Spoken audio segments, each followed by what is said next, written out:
Welcome into the Toyota Lounge for the DNVR Avalanche Podcast, presented by your Front Range Toyota dealerships. We got Eric, we got Rudo, we got Matthew from Burgundy Review. Megan hopefully will be joining us here in a minute. We're talking biggest what-ifs in Colorado Avalanche history today. Always a fun topic. Maybe fun's not the right word. Some of these might be more painful than fun to bring up, but always an interesting topic. We're going to enter some dark thought exercises here. Yeah, it could get ugly. So prepare yourself for that. But people love to think about these types of things and rewrite history a little bit one way or another.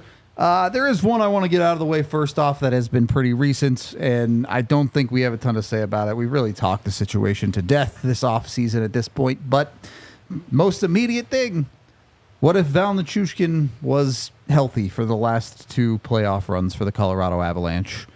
Obviously, wish nothing but the best for Val. Hopefully he can get himself into a better place on a personal level, but I know he did that interview whenever he ended. It was April. That's still coming out on YouTube in Russian, where he said he probably would have missed the rest of the Seattle series anyway because he was hurt.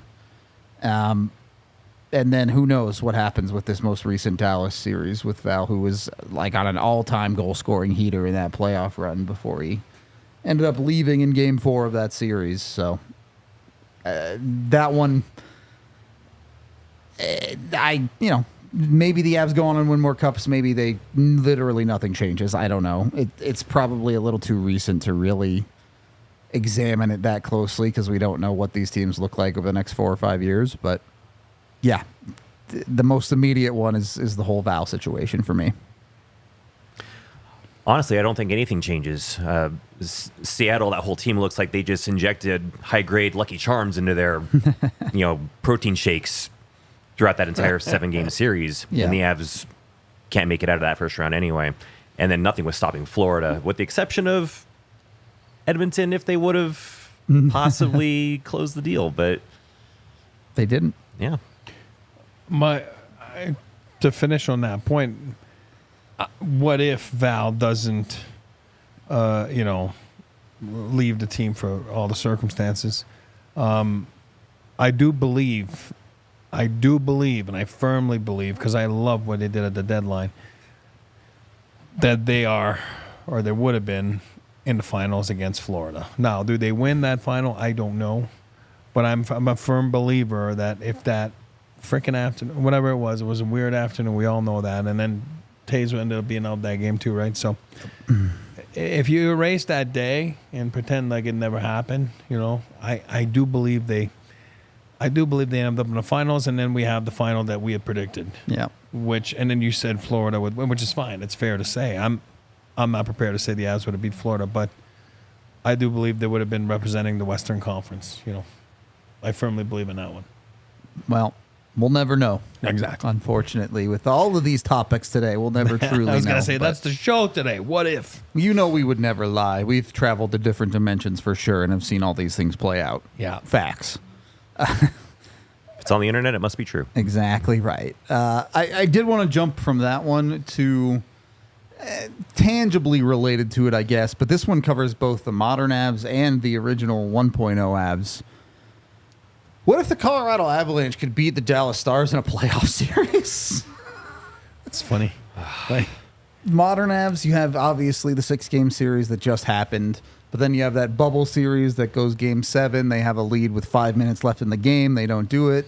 There are the multiple times against Dallas with the OG Avs. It was 98 and 99, right, that they both lost to Dallas? 99 and 2000. Was it 99? It was 1 year off. Close enough. But yeah.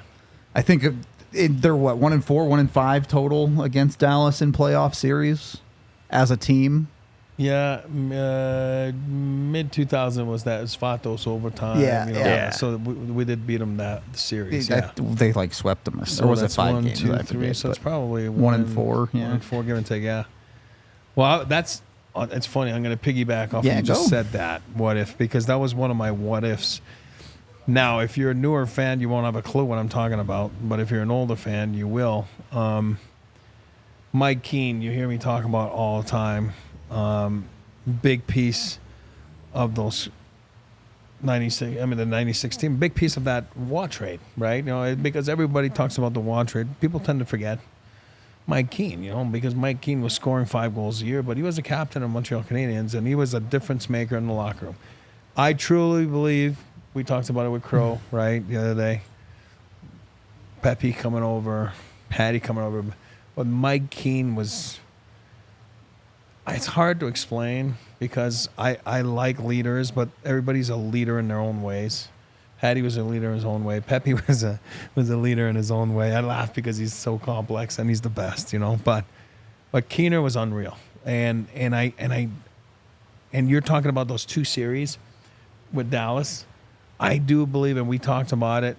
I think the window between, and you were there too, Matt. I mean Monday, right? Yeah. So 96 to 01. They got the cup in 96. They got the cup in 01. And then there was a few years in there that it just slipped away. And those 2 series against Dallas, I do believe that what if Mike Keane doesn't go away to free agency? That's why I said if you're an older Avs fan, you'll know what I'm talking about. If you're a younger one, you won't really understand that. But Keane leaves, signs that big deal in New York. He ends up not being a good fit in New York. And where does he end up? Dallas. And I'm a firm believer, what if, as today's show, Mike Keane doesn't go away, stays here. And that's how important, and that's how much I think of him. And we'll have him on the show, too, and he's the best. And I tell you one thing, I do believe that a couple of those years don't slip away. And that's how important he was to the mix, to the room. And I think if my dad was here, he would tell you, too, yeah, and people back then, we talk about non-cap era. Yeah, it was no cap. But what people don't understand, too, and I can speak of that, is they had their own internal cap as well. They had their own internal business revenue, not revenue, business, like that they were sticking to. Just the league like as a any whole other was business. making a lot less money back then, That's too. right. And you got to remember, and then Keener made no sense, to the management at the time. And I think we can ask Goo, too, maybe he will tell you too, yeah, maybe we made a mistake letting them go, and then we should have managed something else. And then I do believe, what if Mike Keane stays? There's 1 or 2 more cups added to that list. That's how big he was. He doesn't score in that Game 7 in '99. That's for sure. That's what I'm saying.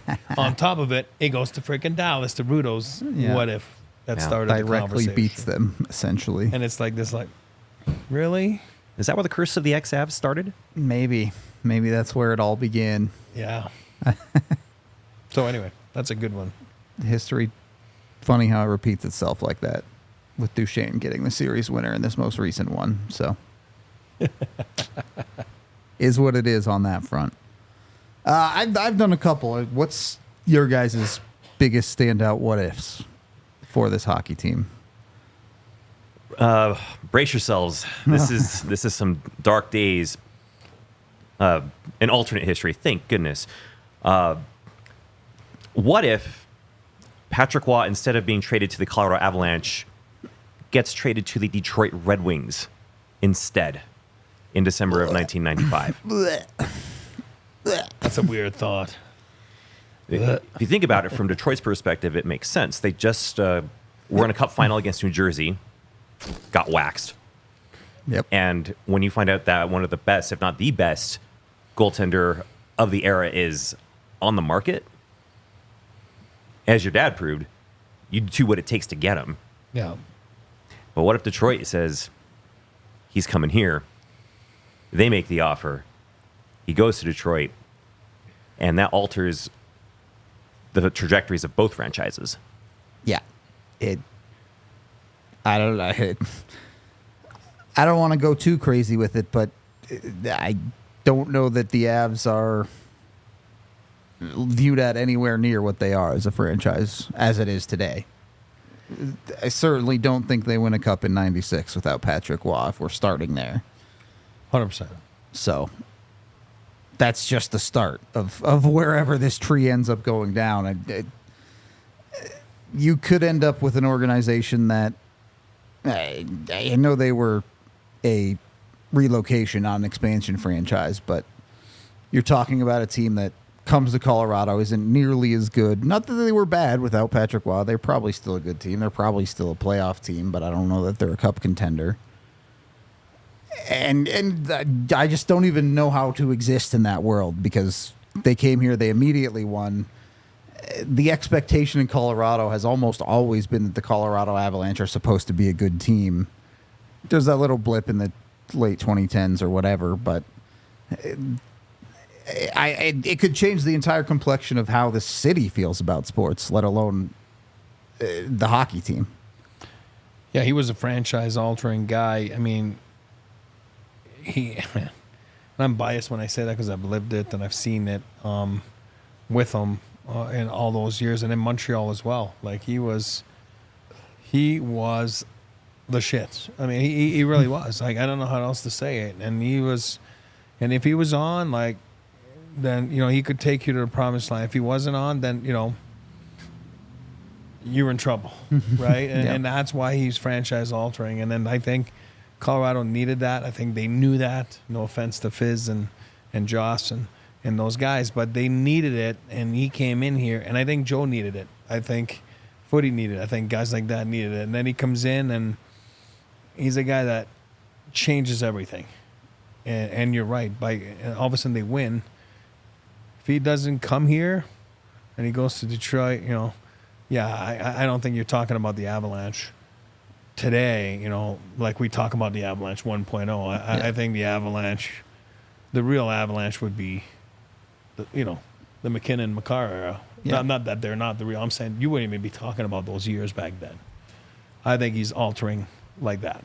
And I just want to reinforce the point about hockey needing to catch fire so quickly after the relocation from Quebec to Colorado. I think it was important to connect with the fans in year one and make that important. And the other point, too, is Patrick Waugh's influence in the second cup in getting players like Bork.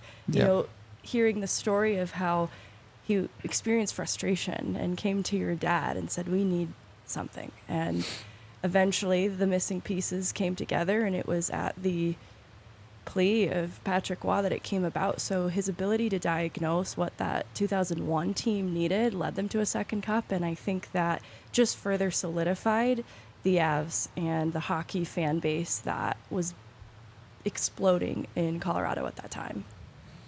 And there was a guy, I don't know if anyone of you guys remember, but at McNichols, I don't think you guys would remember, but anyway, if he's listening, it'd be awesome. There was a guy, he used to be like 4 rows, 5 rows up at McNichols, and then he would just, after every save, he'd go, wah, wah, and then everybody would go and the crowd would go. I don't know if you remember that. I remember those chants. It was freaking unreal. And then I have to say that I got traded in, 98? Obviously I didn't pay attention. And then after that, I kind of lost track of that dude. Like, I don't think he ever made it to Pepsi Center. You know what I mean? Like, from McNichols to Pepsi Center. But that guy was unreal. He was always getting up. He's a bearded guy, and he was always like, whoa. And everybody would go, it was crazy. It was unbelievable, especially in that playoff. So, yeah, it was fun. No, Patty was the man, so.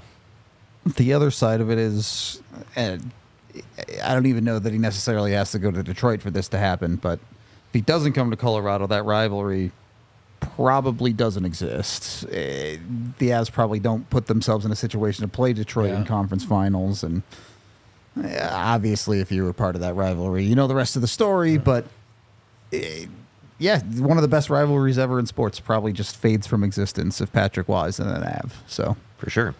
And I mentioned this on the show on Monday. Without Patrick Waugh in goal, the Avs don't beat Chicago. True. Oh, yeah. If he's in goal with Detroit, they go on to that cup final in 96, and we're likely looking at another sweep. Probably, do the same thing the Avs did to Florida on that. And who would fight Chris Osgood? Yeah, maybe still Waugh, just in a different jersey. Well, they went and got Bernie, remember? So they went and got Bernie, so Bernie was the first guy that got them to the promised land in 97, right? So, Yep. And it's funny because Mike Bernie, I mean, again, that crazy night in Montreal was against the Red Wings. So they're the ones that self-inflicted Created the whole thing, yeah. And then Vernie always talks about it, that he saw Patty at the restaurant like the day before, and he's the one that told him, like, buddy, you should look for a change. You know what I mean? Like he was being friendly with him. Hey, you should look for a change. It's good. Look, I went to Detroit. It's great. Like I'm in a new me. You know what I mean? It's over, and he's like, God, I woke something up in him. You know what I mean? And he's like telling the crowd to go F themselves, and the day before. So self-inflicted by the Wings. Well, I'm going to choose to not look any deeper in that timeline and put my Shady Rays on instead to dim the horribleness of that. Also great, for actually being sunglasses when it comes to Shady Rays. If you're trying to filter out that sun, go to shadyrays.com today. Use code DNVR and you get 35% off any of their polarized sunglasses. Shady Rays has always been an independent sunglasses company, and they've been given 5 stars by over 300,000 people. So they offer a world-class product.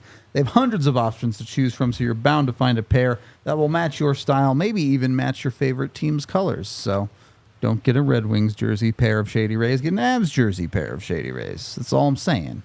Go over there again, shadyrays.com. Use code DNVR to get 35% off those sunglasses. And the coolest part is, for the first 30 days, if you don't like them, you lose them or you break them, Shady Rays will replace them completely for free. Then, once you got your sunglasses on, maybe they can help you see the right bets to make over at Bet365. Go jump on the Bet365 train with code DNVR365. You bet $5 on anything, and you get $150 in bonus bets to just have fun with. It's free money to mess around with. If you lose it all, who cares? It was free bets. If you win something, guess what? You have more money now. Sick. Sounds like a win to me no matter what you do with it. Of course, still a bunch of Olympic betting going on with Bet365, and there will be plenty more to come in season. As always in the summer, my favorite bet is to bet the over on Rockies games because their bullpen is actually illegal. It should be criminal to be that bad. But makes me a lot of money because I know they're going to give up a ton of runs. So easy life at Bet365. When you do bet with Bet365, make sure you use that DNVR365 code. And, of course, you must be 21 or older, physically located in Colorado. And if you or someone you know has a gambling problem, call or text 1-800-GAMBLER today. Second period of the DNVR Avalanche podcast, talking biggest what-ifs in Avalanche history. Rytown in the Toyota chat bringing up the Sakic conversation of what if Colorado didn't match that Sakic offer sheet that New York gave him. I mean, ESPN did a whole documentary on it, so I don't know that we can cover it any better than that. But would certainly be... let me ask you this, because I think a lot of Avs fans maybe don't realize how spoiled they are with how few captains that this organization has had. Obviously Sakic. Then you ended up having Foote in his return, who, he wasn't captain for very long, but was an extremely long-time Avalanche player.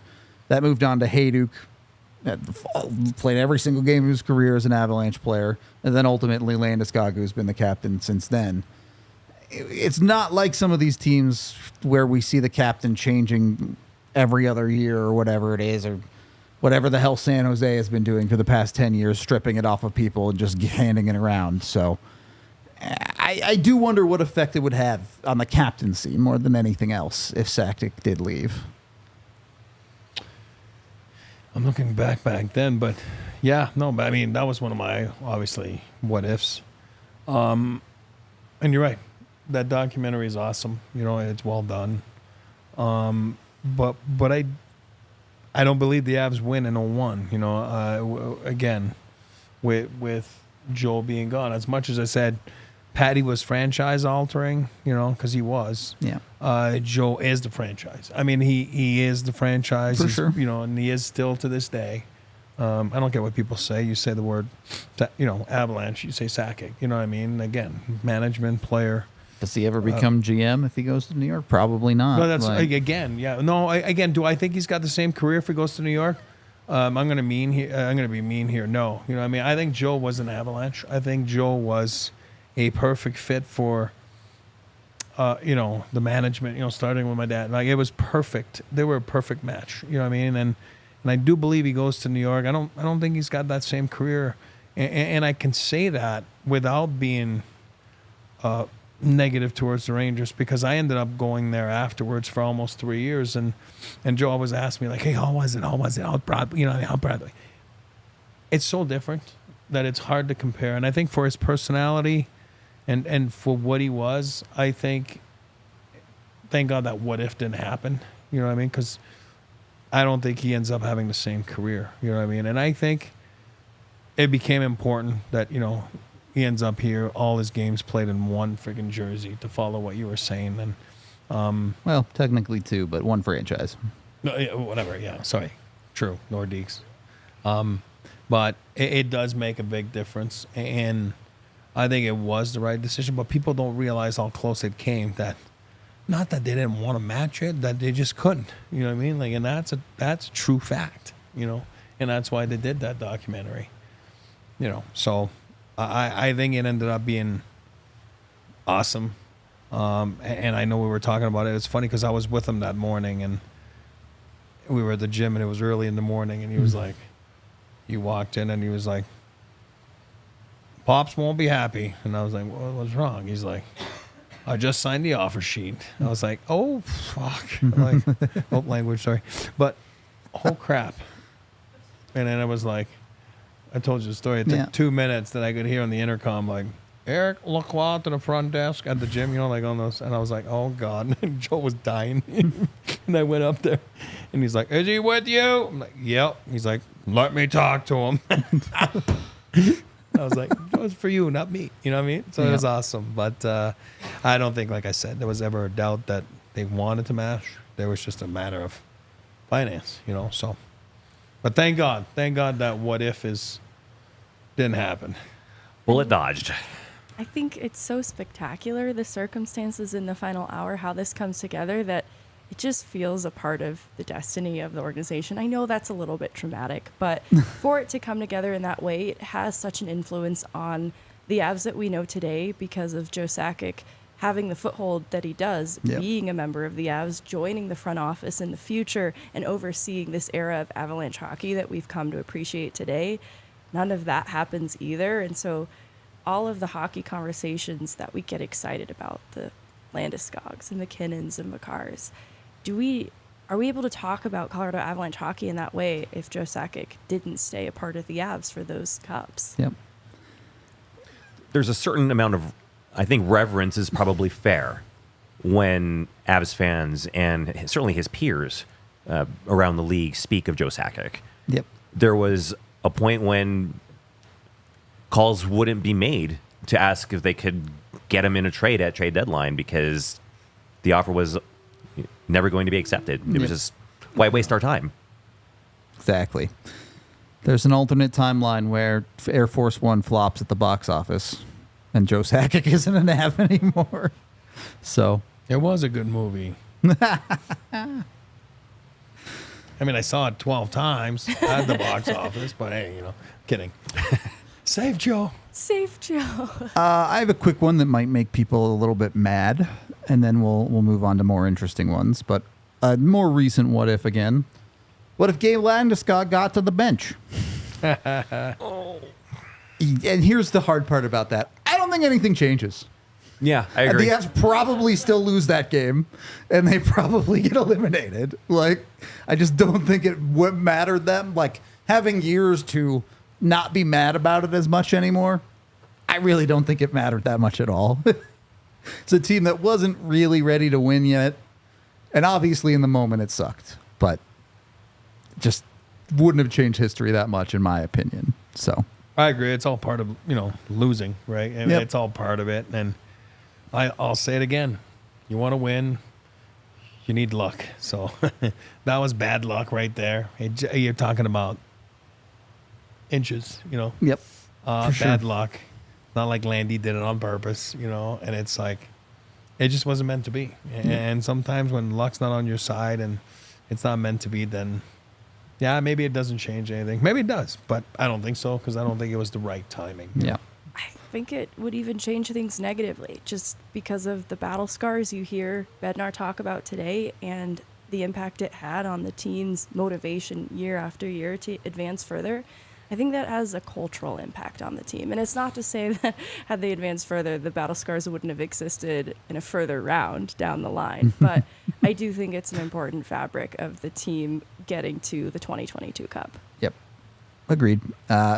Both people on the couch here have lists, so Whoa. let you guys take a few here.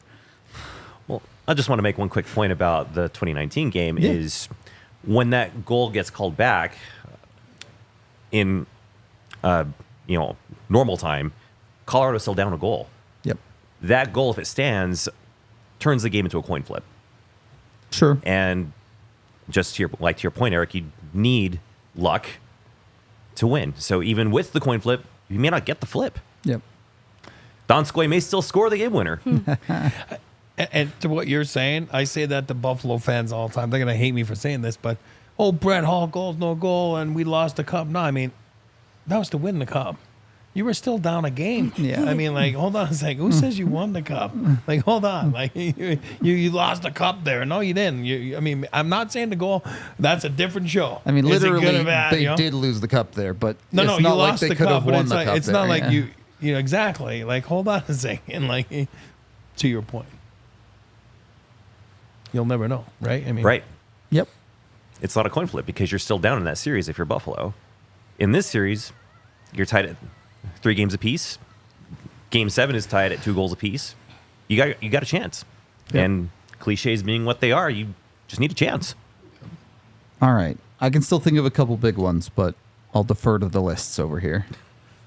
I have basic ones, and it sounds like you might have started to cover Dallas in general. We So I did, don't know yeah. if you talked about this most recent Dallas series and what would have become of the Avs if they had gotten Game 7. I think they come out of that series. I think that's an easy part of the what if. Yep. And I'm still in this hypothetical not having Val Nichushkin a part of the That's scenario. what we type. That's what we Okay. type. Yeah.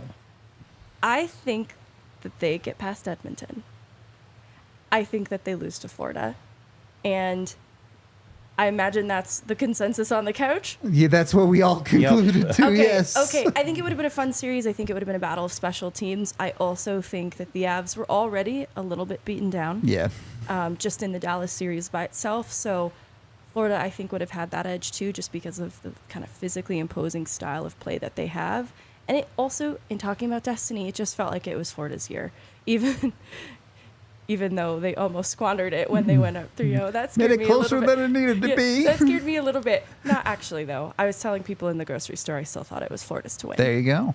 Confidence. But the other thing I wanted to ponder about is it's not even a what if. I just wanted to address how exhausted Dallas looked in the Edmonton series. They were I think done. because of the Avs. And I Yep. just wanted to give appreciation for what the Avs accomplished because you could tell Dallas threw everything they had at the Avs in that series.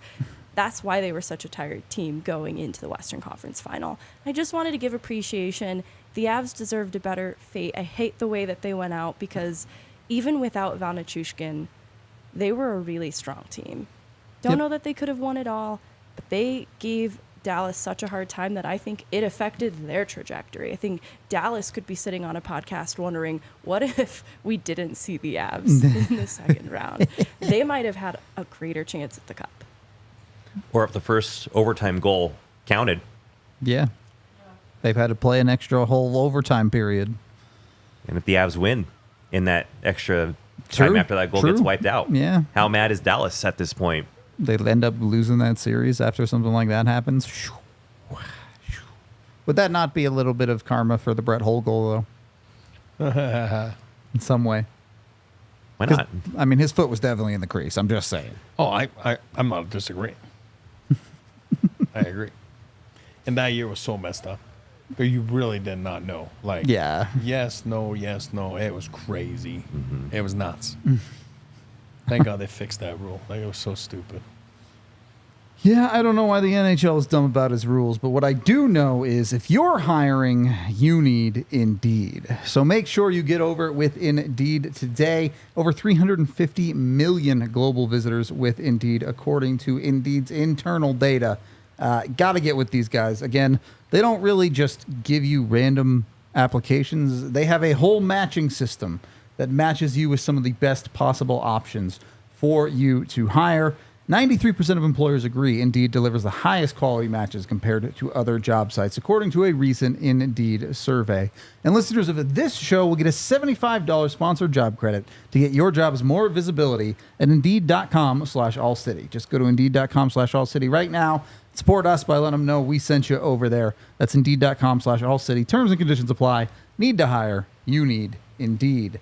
And once you've hired up all your positions, you're full of spots to, I guess, jobs. Your jobs are full. I don't know how to phrase that. Either way, once your work is done, kick back and chill with a Coors Light. The beer literally made to chill. The mountains turn blue on the can or the bottle to let you know it's ice cold and ready to go. It's the beer I reach for when I want to chill. It's brewed right here in Colorado, so we got to represent the home state a little bit. When it comes to Coors Light, those are actually real Coors Light. I guess you can't really see it on this shot, but on the wide shot, those are real Coors Lights. All of those in that bucket right there. I'm sure we'll be drinking some on watch-alongs next season, so it'll be a fun time to have some Coors Lights. Make sure you get with Coors Light, and you don't even have to leave the comfort of your home. You can get it delivered right to your front door at CoorsLight.com/DNVR, thanks to Instacart. Of course, with Coors Light, please drink responsibly. Coors Brewing Company, Golden, Colorado. Third period of the DNVR Avalanche podcast. What do we got next? I have some of what we've already talked about. Go get your thoughts in. No, it's not even additional thoughts. We've covered some of them. Patrick Waugh, what if he wasn't traded to Colorado? So already weighed in on that a little bit. But I can come up with one on the spot. What if Georgiev didn't have the response to Game 1 in the Winnipeg series? Could he have had that in Game 3? Let's say Game 2 still isn't really spectacular for him. Would he have been able to turn it around a little bit later in that Winnipeg series? Could the Avs have still advanced without the turnaround in Georgiev? Let me flip that on its head. Love it. What if Justus Annunen wasn't sick for Game 2? Oh, I love this. Does Georgiev even get Game 2 if Annunen was good to go? Nope. And who knows what happens then? I mean, does Annunen lead into that series win? Does Annunen collapse? No. In a hypothetical, he doesn't have to. That's true. No, I don't know, though. That is a pretty bright spotlight for Annunen. And he's had mixed results in the American League playoffs. Yep. I really wanted it at the time, though. Obviously, in hindsight, Georgiev was perfectly fine in that situation. It seemed really important for his character arc. But for Annunen, I do think he's gotten a better chance this last year of being appreciated by the Avs. They're giving him more opportunity. But I do wonder if he had gotten that chance in Game 2, would we have more serious conversations about Annunen as an NHL goaltender in the more immediate future, especially if he did have a good showing? I think that's the key there is how does he perform in this hypothetical in Game 2 if he gets the nod? What if he goes out and gets curb stomped by the Jets in Game 2? And then you're right back to the same question in Game 3 on home ice. You saw what happened in Game 1 against the Jets with Georgiev. Yep. And then you throw Annunen out there, and he gets stomped. What options do you have? Is Georgiev bitter that they moved on from him in Game 2? Does he get his head right in time? Does he resent the Avs for not giving him that second chance to get back after it? Or does he use that as extra motivation and say, you know what, this is my crease, this is my team, I'm going to take this series by the horns, and I'm going to be the one that leads us to the next round of the playoffs and beyond? I don't think it's that one. Nope. I think if Georgiev either gets bombed out of Game 2 or Annunen plays Game 2, I think Georgiev is not in the Avs jersey today. I think they would have moved on either way from Alexander Georgiev. And obviously, he did play Game 2. He played well and was great through the rest of that series, and it kind of saved his job in Colorado, in my opinion, by the way things played out. Yeah, I agree with you. So, I mean, I'm not going back to peel his onion. Peeled it enough. Yeah. But I do believe, use Annunen, he's never played in the playoffs, really, a little bit in the minors. And, go back to Patty Waugh. what people don't realize about Patty Waugh is he played midget double C. You know what I mean? Like you're talking about like a couple layers down, like of being cut. And then nobody wanted him. Then he goes into the queue, and then I do believe it's not in front of me the stats. I think he wins 6 games this last year in the queue. And then what happens in the play? I mean, go back and look it up. They had a shit team. He got thumped. Like, you know what I mean? Like every game. I remember I used to go watch him all the time. And then all of a sudden, Sherbrooke in the American League, Montreal's farm team, like you call up the guys in the minors, right? You know, like at the end, I mean, from juniors right in the playoffs. Patty goes in there, and then there's a couple goalies there in Sherbrooke, and then they happen to be sick the first game of the playoffs. So Pat Burns goes and he says, "Hey, Patty Waugh's goes in net." Patty Waugh wins the game. Well, what happens after is they tell those 2 goalies, "You're sick," because you couldn't play unless the guys were injured or sick. So they were like, "You're sick. You got a bad knee. You're done." And then Patty Waugh won the Calder Cup, MVP of the Calder Cup. And people are like, "Well, how do you know?" Like, he never played in the playoffs. I don't think he played in the playoffs in the queue. He never made World Juniors. Craig Billington made the team. Not, we can say this out loud. It's funny, you know. And Biller thinks it's funny too, but you know, not Patty Waugh. I mean, is it 6? It's close. 13. Okay, close. All right, exaggeration. 13 and 35. Yeah, 13 and 35.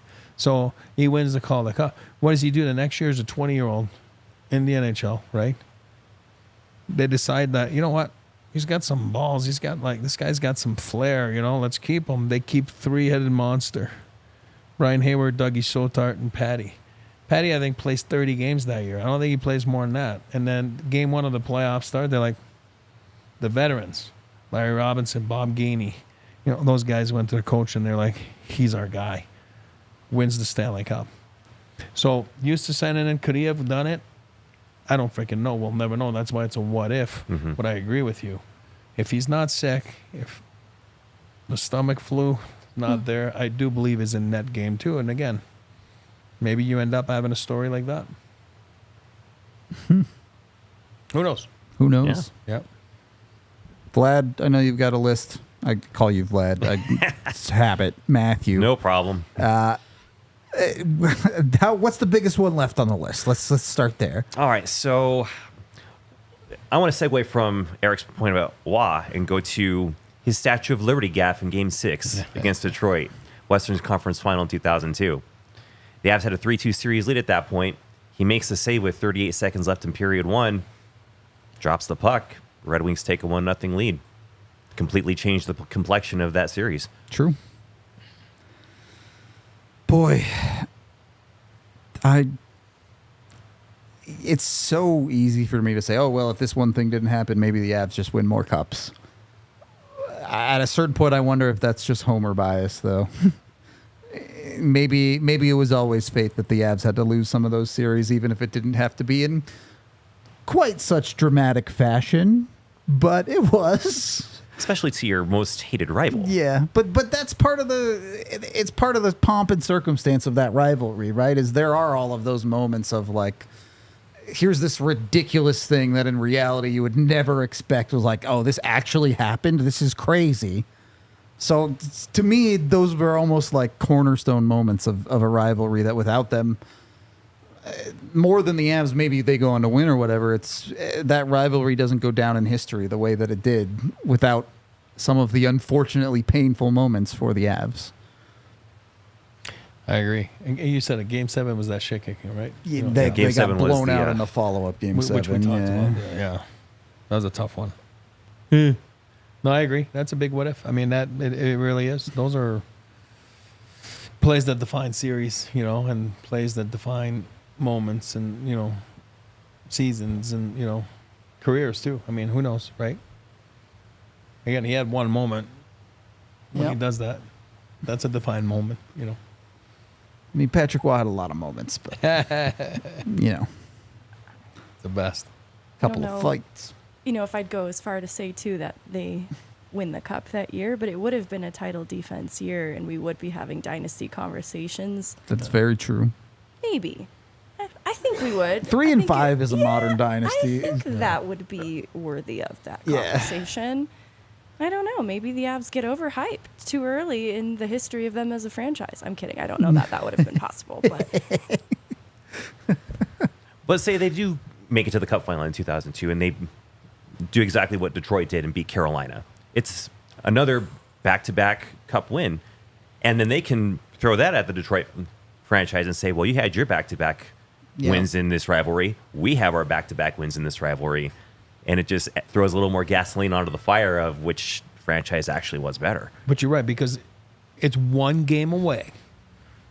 No offense to Washington Carolina Hurricanes, like Washington Capitals a year before, but 2 years before, but with Detroit, whatever it was, 3 years before. If that, you're one game away from winning that one. Yeah. Really, I don't care what people say. We want to make it to the finals. No, you win Game 7. Game 7 was the Stanley Cup Finals. It really was. So Felt like that quite a few years in the Western Conference back then. You win that, you kind of go on to win the thing. But I don't know.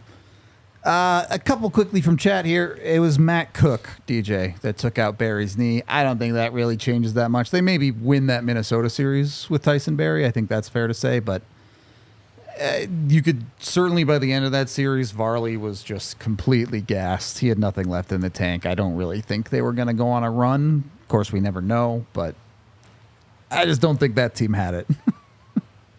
There are a couple other ones if you scroll back up. Multiple people have brought up kind of the whole bubble situation in general.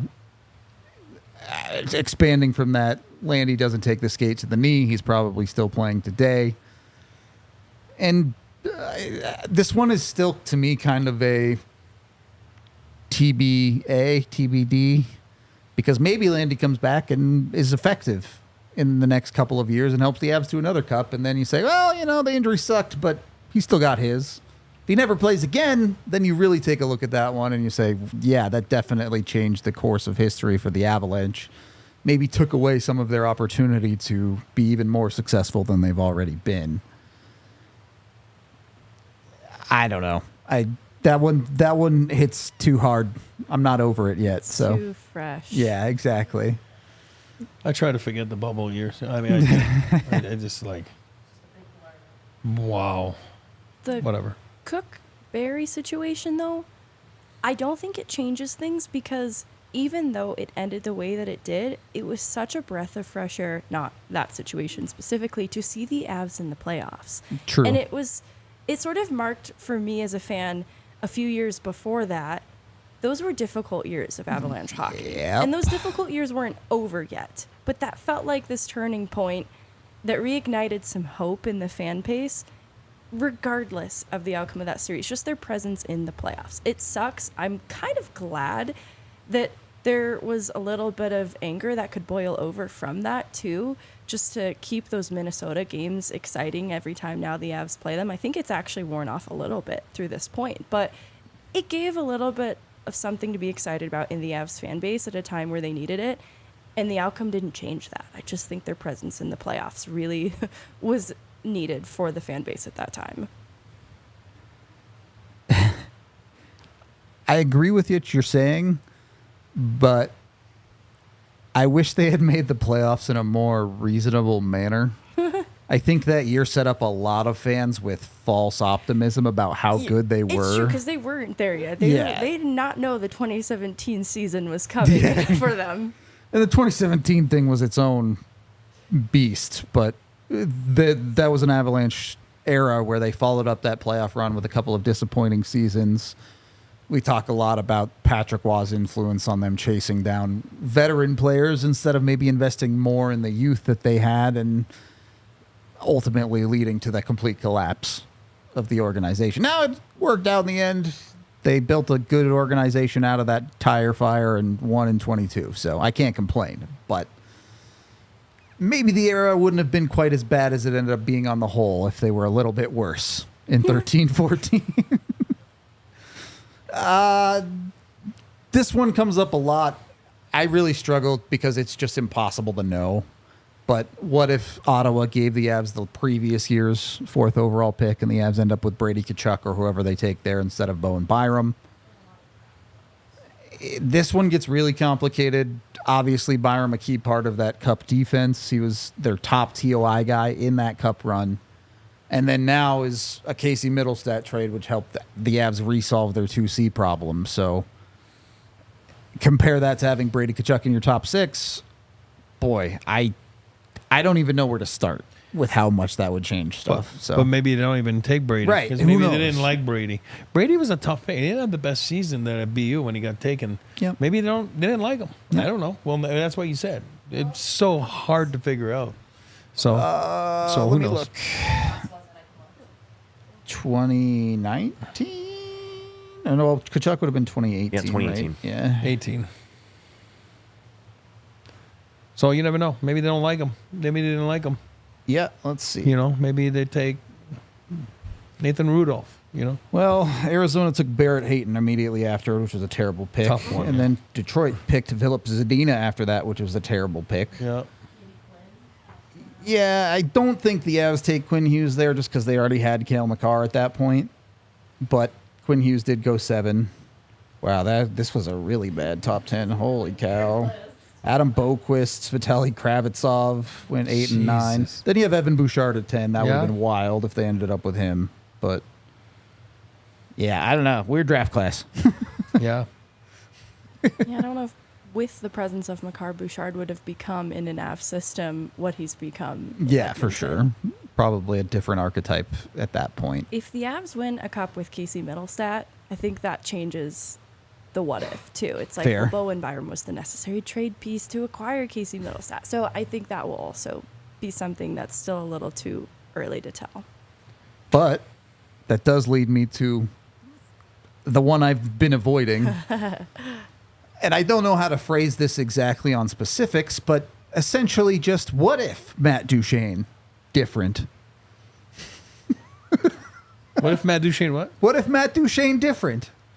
Whether it's they don't draft him, whether it's he actually wanted to stay in Colorado, whether it's a different trade deal that ultimately ends up getting made. Matt Duchene alone has a what if tree that you could go like So what if trade? 10 different main branches off of. Like, it's crazy. I'll give you the floor. Let's start here. What if, as has Eric, you've talked about this before, what if Matt Duchene goes 1 or 2? Yeah. Who do the Avs even, do they end up with Victor Hedman? Does John Tavares fall to 3 and he's the next Avalanche captain and we never even draft Gabe Landeskog years later? Like, the draft part of it alone is crazy. Matt Duchene, the player, is who he is. We know now he was probably never going to really live up to being a top-end 1C. I don't think that was ever going to change.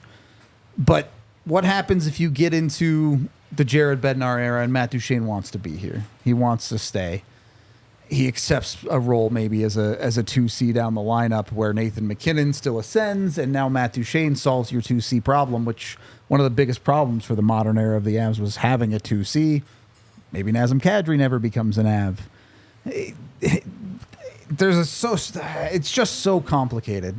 Do the Avs win a cup if instead of the ridiculous Matt Duchene trade that they ended up with, a 3-team trade, they're a bit more aggressive and they end up with what was the meme trade? The defenseman in the second, I forget his name. Bozak in a second. Yeah, Bozak. Don't know how real that one was, but there was a defenseman too. I think he was a Flame. Valimaki. Valimaki. No. It was a veteran guy. Anyway, I'm gonna waste all our time if I do that, so we can move on. But the Matt Duchene saga alone is just. I could spend 10 hours down a rabbit hole of what ifs with Matt Duchene, but I'm curious what your guys' thoughts are the biggest branch points of it. Here's what I'll say, because you're right. There's a lot of branches, you know. Here's what I can say about it is, I do believe that making that trade really was like a key move. It was Hamonic. Thank you, Rusco. Oh, a hammer. Yeah, sorry. Making that trade was one of the biggest step towards getting that 2022 Cup. And anyway, but it was a move that needed to happen because of all the reasons. And that's what I can take out of all the branches you talked about. I'll take the branch that it needed to be done, and they did it. Okay. The part I key in on with Duchene, and this is because he is who he is, I think the Avs were able to turn their sights to envisioning a different core, that maybe this isn't the player that we build around. And I think that's what gives greater appreciation a little bit down the line to Landeskog and why that player was chosen in the first place and became so special to the organization. I think moving on from Duchene was a catalyst in that current core not necessarily being dismantled, but close to it, right? Ryan O'Reilly's not really a part of it. Shortly after that as well, Peter Stastny starts to get Paul Stastny starts to get a little bit older. Peter Stastny's definitely older at that point. And I think they have to make some changes around being honest with themselves about the type of player that Duchene was. Sure. And that leads to, the Landeskog, then McKinnon and Rantanen and Makar and the core that we know today. And I think that starts with getting honest with themselves about what needed to happen for the future. And as a franchise, it has to be difficult to look inwards like that. Oh, yeah. And really reevaluate what brought everybody to that point as a franchise. How did we get here? And then make the hard decision and have those difficult conversations about where do we go from here and how can we get there? Eric, I wanted to ask you about this because you were involved with Duchene and O'Reilly in that time of the Avalanche. The fan base has this idea, and I know there's some truth to it, but I'm curious how much impact this actually had, because I've heard a lot of people talk about the Colorado Avalanche and the internal cap that they had at that time, where they refused to give anyone a bigger contract than what Matt Duchene had. Is that the fans leaning too much into stuff and maybe why they were so reluctant to give out contracts like O'Reilly's holdout and things like that? Or is there some truth to it? No, there's always been truth to it. Like I said, back then, there was no... I'm going back before that. Sure. No salary cap, but here the foundation was built on to make sure that guys slotted the right way, because then you don't have those problems, right? So if Joe was going to be here, then, Peter was there, and, again, it was easy. It was Patty, and then no one, was going above, and then there was tiers, right? And that, I think that's a fair way to do it, because then you don't have issues. Sure.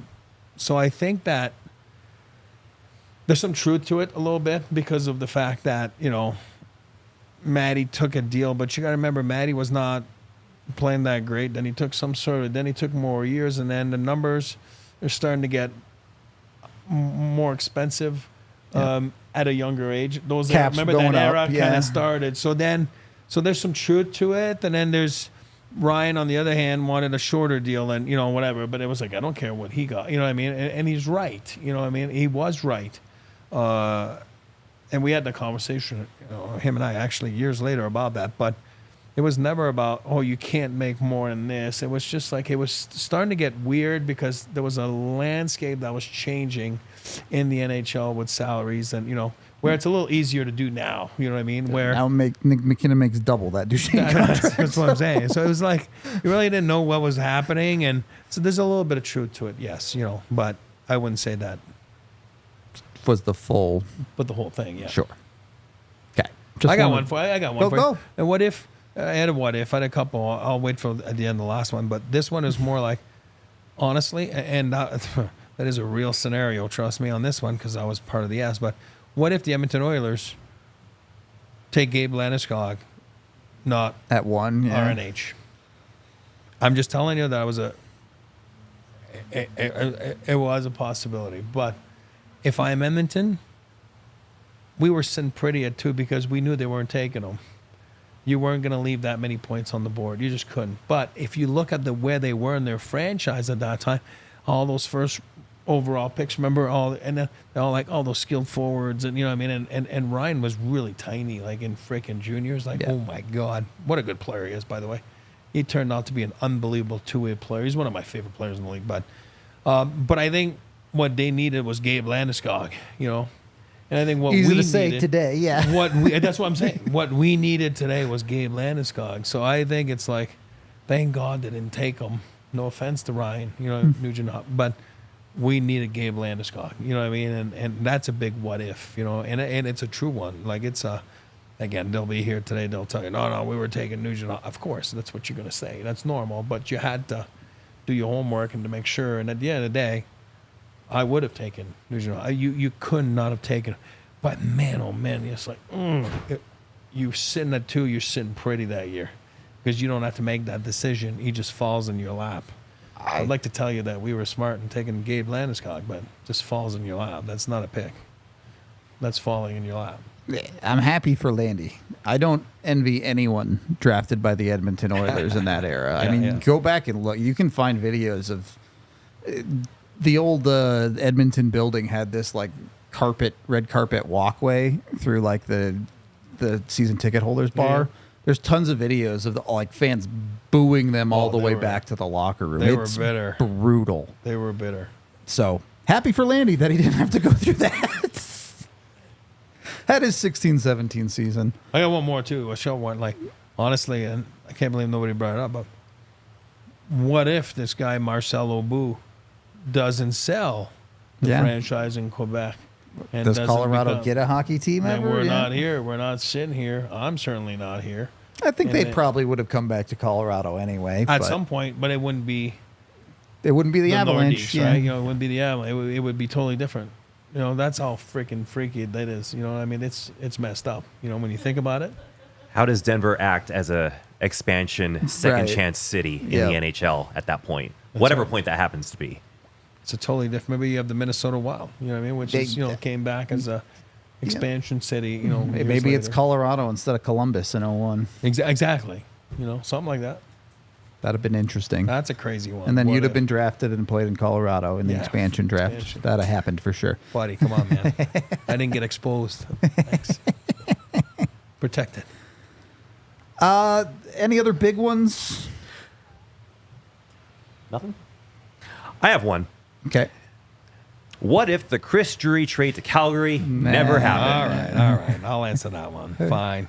We get that one on chat all the time. It's all good. Here's what I'll say, because I was part of it. Now you look back at it, you're going to piss someone off. You couldn't win because I said it, the internal cap. There was no salary cap, but there was an internal cap. Now, you got to remember, I'm a big Drew fan, still is to this day. I think it doesn't get more clutch than that. He was awesome, and he's doing a good job, and he's going to bring the Rangers to the promise. I don't know when, but he will bring them. Nope, the Rangers are cursed. No, the Rangers are going to win. I don't know when, but they're going to win with him. So that's how much respect I have for him. So with that said, it really came down when you're doing the math and the roster. Is it Drury or is it Hayduke that's going? Who's going? So you keep Drury. Hayduke leaves. He scores 50 everywhere. Like, oh, you're so dumb, friggin'. You know what I mean? You couldn't win. You know what I mean? And it was like, now looking back at it, Milan's got his jersey in the freaking rafter. Milan won the Rocket Richard, year after or whatever, 2 years later.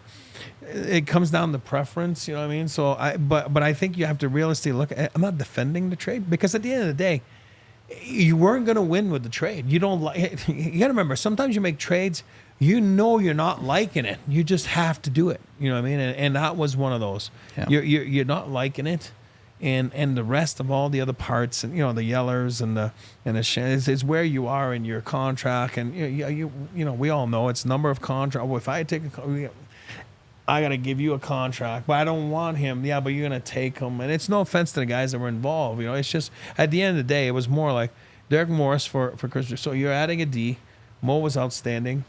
I think Mo has more points the first year than Drew does in Calgary. And Mo, a couple years, he ends up fighting David Ling, in a meaningless game against Columbus. But Mo had a freaking fiery, and then he ends up breaking his eye socket. He was not the same player after. I hate to say that, but he's unbelievable. Great career in the NHL. That's not what I'm saying. But the what if, you're right. Then Milan Hayduke's not here. That's There you my go. what if answer. You know what I mean? And it's like, so does that make it right? You know, you couldn't win. You just couldn't win with that trade, you know? So We do have to wrap up the show, but of course there are a ton more what ifs, so maybe we'll do another one of these shows at some point, including, you see in chat there, what if there was never a salary cap? Combine that one with what if Peter Forsberg had a healthier career? Yeah. You could get into all sorts of crazy stuff. But our show is only an hour long, so we are going to wrap this one up. We are back tomorrow. Should be a pretty cool show. You're going to want to tune in to that one. We appreciate y'all. Find this guy at Voice of Vlad still. The Voice on of Twitter. Vlad, all one word. There you go. He also does stuff for Burgundy Review. Go check him out. We will be back tomorrow. We all silly like the mayor.